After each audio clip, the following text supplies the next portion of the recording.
Guys, what's up? It's Moddz, and welcome back to Mobi's Kitchen. Now today we're going to be making some carbonara, and yes, it's non-traditional because instead of pancetta they use, which personally I don't like the taste of pancetta at all. Somehow, some way, even when it's fresh, it tastes rotten to me. I don't know how or why. Hate pancetta. Sorry, pancetta lovers. Do not like it. I'll be using thick cut bacon.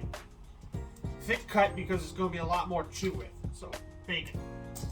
And I know that's going to upset some people, but what are you going to do?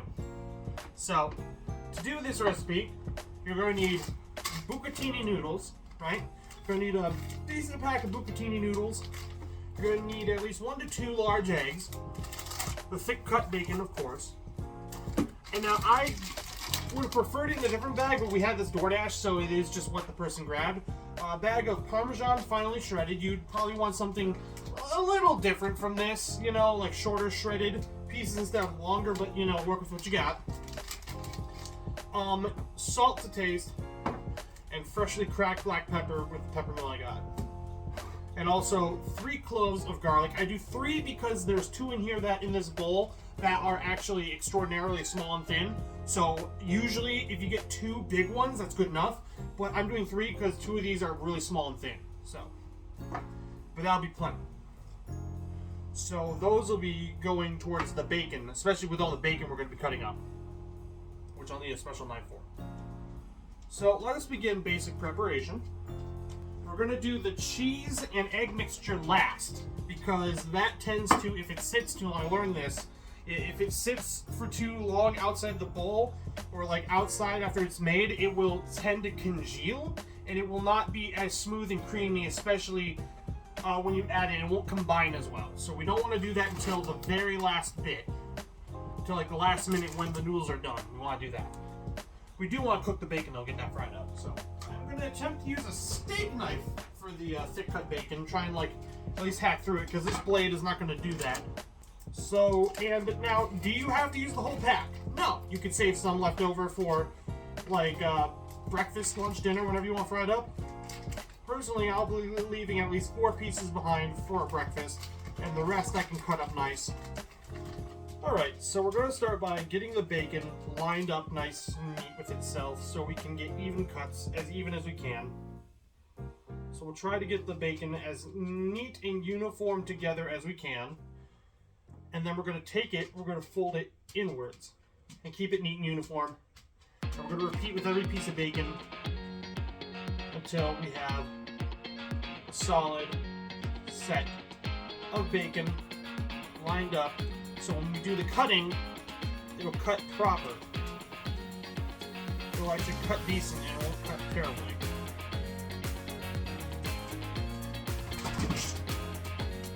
Caught it. Try not to be a klutz and drop it like me. I caught it with, barely caught it. Do not want to lose the bacon. Bacon is very important in this recipe. So, now we got the bacon nice and lined up. I'll try with the sharp blade, but I can't guarantee. Oh, never mind, it does. Never mind, I was a liar. I was a big old liar. That cuts lovely. Oh. Thanks, Mom. Thanks, Mother Moddz. Holy cow, that knife really does do everything it needs to do. But now you'll have pieces of bacon like this, like little strip cubes. That's what you want. Now, we do not need to grease a pan, because the pan will already be greased basically because of the bacon. So we'll start by adding the bacon to the pan. But the garlic's we're not cooking the bacon just yet. We're going to start that very soon. But now, with the washed off board, the washed off knife, we're going to take our garlic and we're going to mince that up real quick. And yeah, put it in this purple bowl. Just take out our garlic. Mince it up real fine.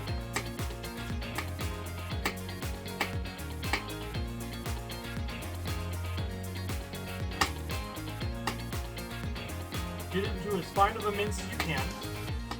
Be very careful when working with the blade, especially with garlic. Garlic can slip, so try not to have your hands too close. And try to be as careful as possible. You do not want to get cut, especially not by half a knife. that they have nowadays in the kitchen. Nowadays, these knives are crazy sharp, like lose a finger sharp.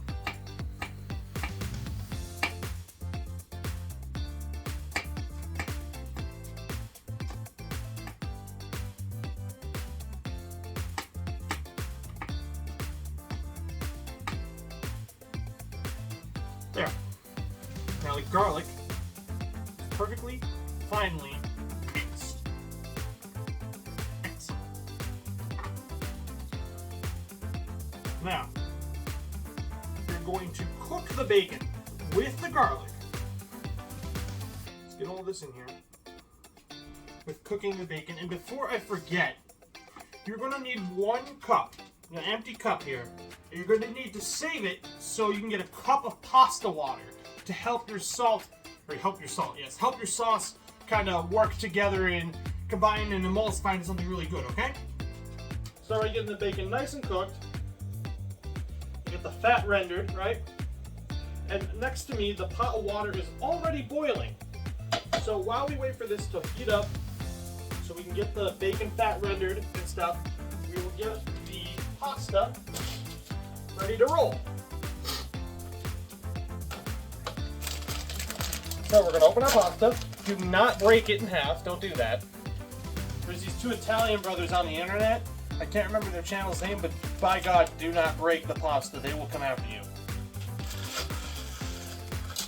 They make good cooking content, by the way. The fat is already starting to render and melt, which is good. On the pasta side of things, let's start by getting the pasta stirred around. Try to get the noodles as far down as we can. Stir it around, make sure the boiled water gets up the noodle.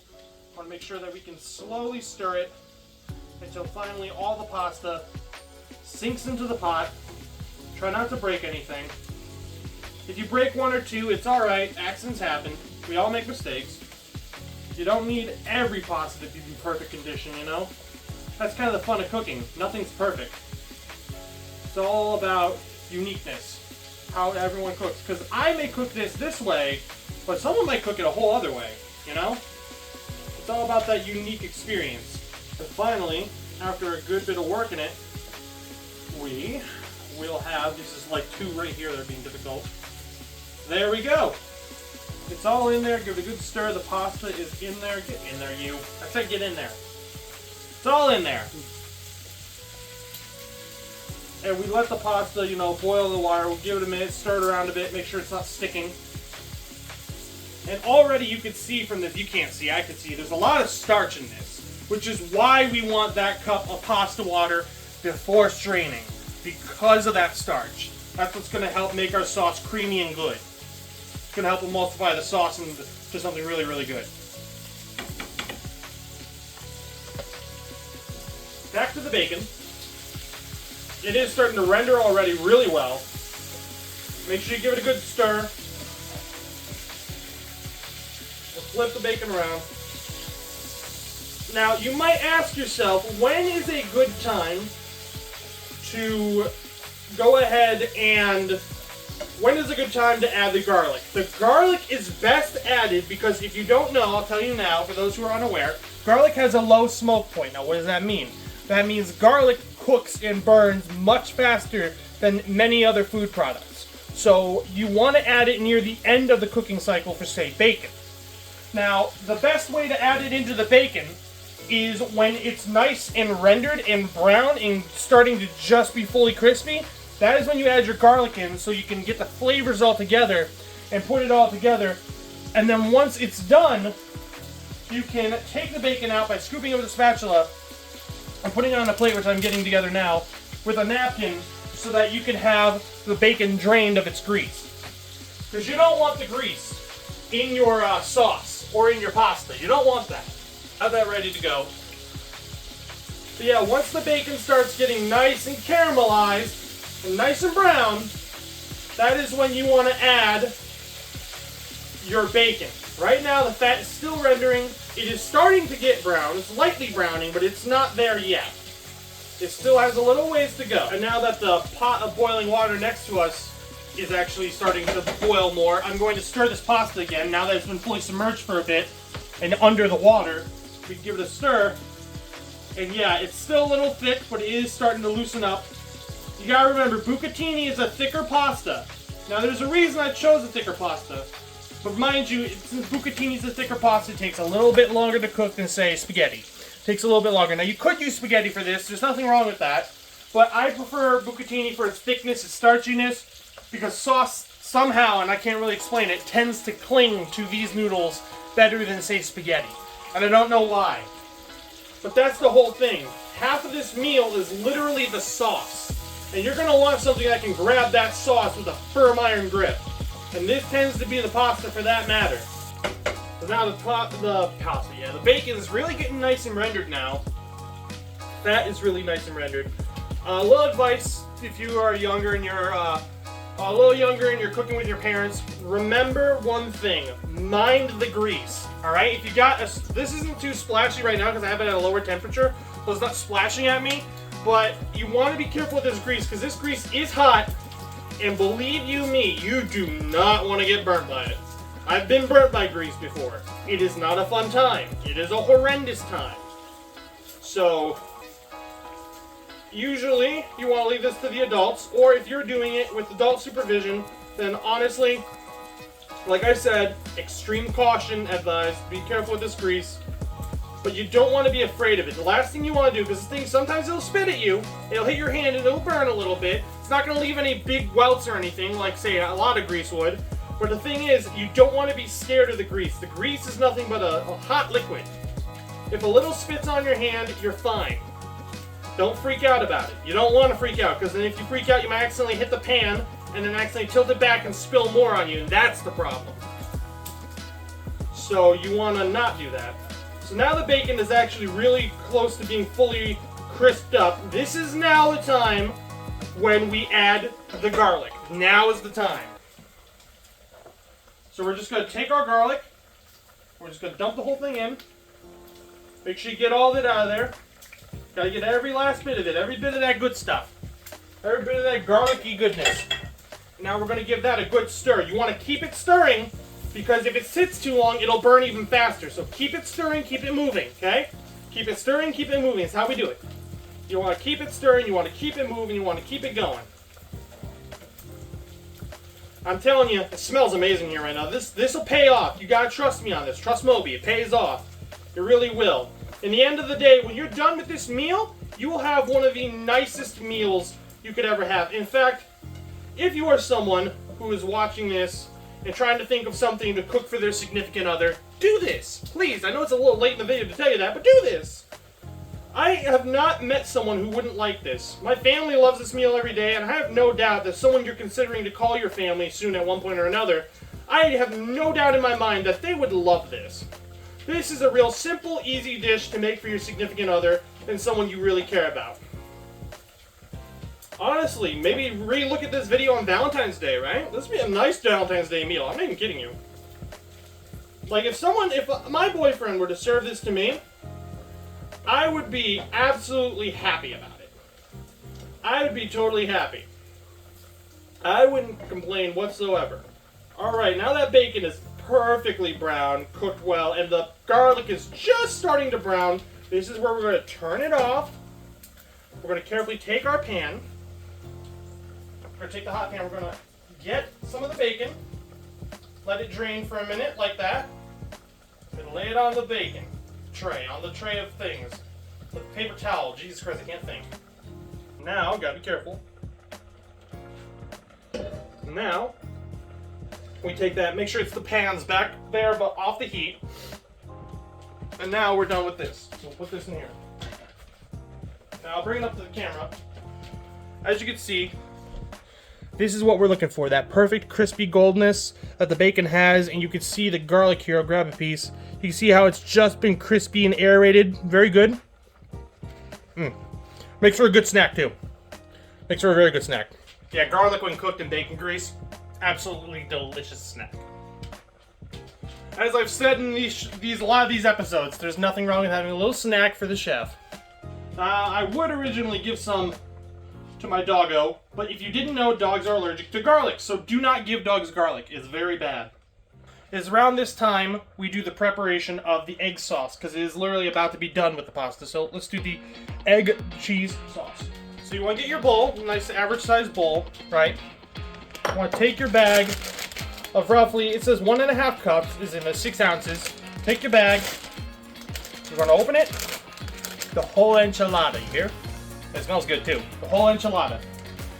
Right in the bowl. Now you might need a bigger bowl, which I am just realizing I'm going to need. Let me get a bigger bowl. You got a bigger bowl. Now you want to crack not 1, but 2 eggs.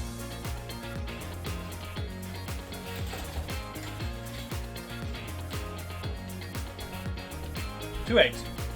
Roughly large eggs, okay? That's 1.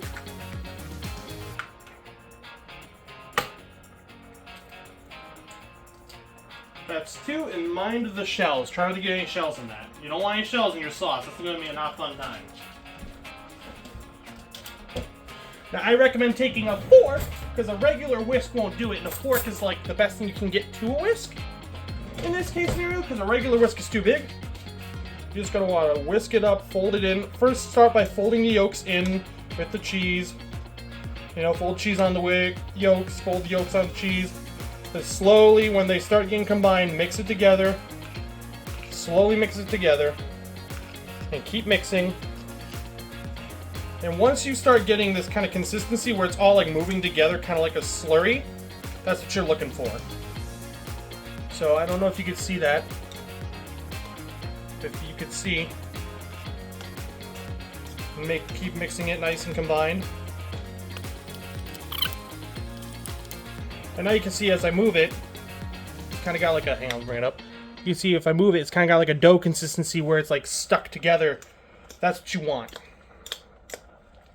Now for me, since my mom isn't eating this, I will be using cracked black pepper. Now, the reason I bring that up is because my mom is allergic to what's in pepper.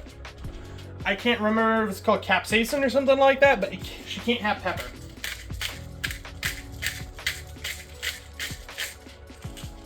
It's an allergy of hers. And of course, just a shake of salt to taste. Do not eat this the way it is though. That's raw eggs. Don't do that. Now you want to make sure you mix all your spices in. Mix them in nice and even, get them nice and even and coated. And once it's all nice, even and coated, I'll set this here. Check on the noodles. They're done. That's perfectly al dente. Which, if you don't know what al dente is, it's toothsome. Now, we're going to go ahead. Try and get a cup of that pasta water. Yeah, that's a decent bit. We got enough in there for that. That'll be enough for the sauce. Now we'll get our strainer. And we'll strain the rest in the sink. But I do have a little spot here for it. Give them a little shake. Make sure you get all that excess water in there, out of it. Right. Now comes my favorite part. We'll put in the noodles. Okay? Now, we will add in the cheese sauce. And now, it might not look like a sauce at first, that doughy like strings of cheese I got, but when you cook it, or when you not cook it, when you mix it in with the cooked food here, the cooked hot noodles will start to melt and emulsify. And that's where we will add in the boiling pasta water too. So we'll put this on top.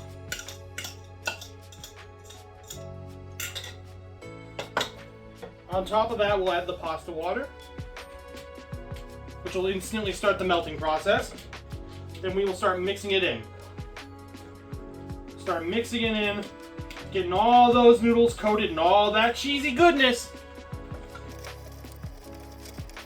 Once the noodles are all nice and evenly coated with that creamy good sauce, then the final step, toss in our bacon, which, let me try a piece. Perfectly cooked, lovely garlicky. And don't mind if the garlic chips get in there, it's okay because they're supposed to be in there. They're cooked if you did it right, you didn't burn any, so they'll be fine.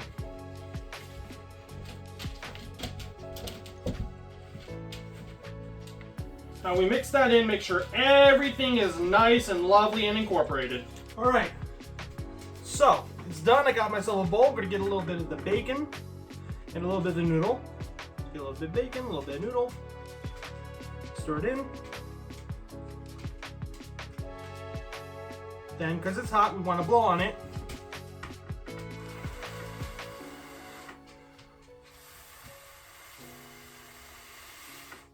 Till it's cool, just cool, into the mouth.